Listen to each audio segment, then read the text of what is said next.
Prof. Cecep, ini harusnya kabar gembira Prof ya, bahwa sudah berminggu-minggu kita bahas soal UKT. Tapi Anda punya perspektif yang berbeda mungkin Prof, soal dibatalkan, tapi nggak janji ya, tahun depan juga bisa naik lagi nih Prof. Komentar Anda Prof. Ya, terima kasih nih. Jadi diskusi kita lama-lama ada hasilnya juga. Betul. Tentu kita ucapan Alhamdulillah. Artinya perjuangan kawan-kawan mahasiswa kita semua berhasil dari sisi itu ya.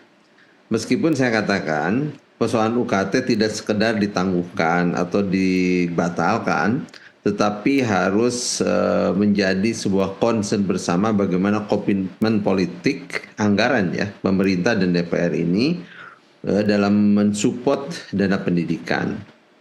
Yang kedua, tentu ini harus dibuat semacam grand design roadmap ya ke depan seperti apa sih pendanaan pendidikan.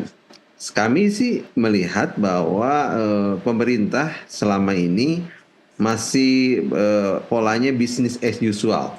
Jadi polanya gitu-gitu aja ya, belum banyak terobosan ya, utamanya bagaimana sih menggerakkan ya income generating perguruan tinggi. Jadi betul tadi kata Pak Zainuddin, Prof. Zainuddin bahwa perguruan tinggi kita harus diberdayakan ya.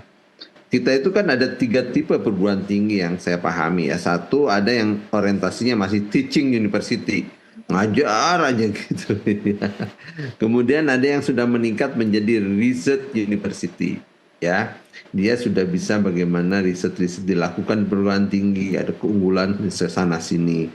Tapi ini yang belum banyak itu adalah entrepreneurial university ya, yaitu universitas entrepreneurship-nya yang belum banyak. Sebenarnya ada Prof di Indonesia, tapi namanya bukan Entrepreneurial University, namanya UKT University Prof.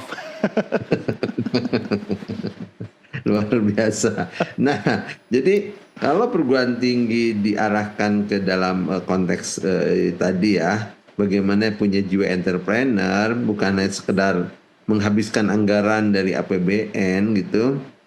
Artinya perguruan tinggi juga harus punya inovasi dan kreativitas yang tinggi, dan itu harus memiliki apa yang saya sebut dengan ekologi ya, ekosistemnya lah ya, ekosistem perguruan tingginya yang juga mendukung untuk itu. Dan di mana-mana riset yang baik juga butuh anggaran yang besar ya.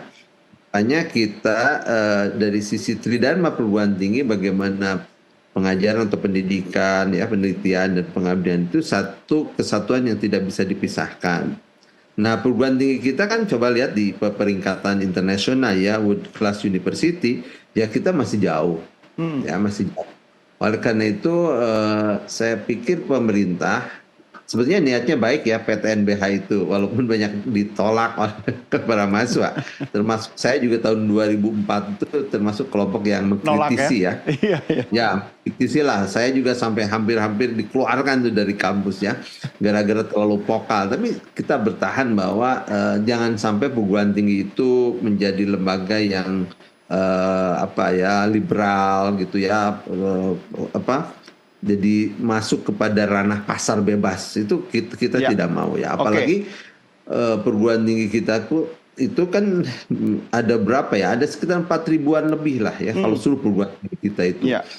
Lagi dana pendidikan kita itu kan menurut saya sih harus realokasi lah ya. Bagaimana punya 665 triliun dana pendidikan yang 20% itu dari APBN, itu bisa tepat sasaran ya dari sisi pembagiannya, alokasinya. Kementerian Pendidikan juga tidak nyampe 100 triliun, padahal yang punya level pendidikan.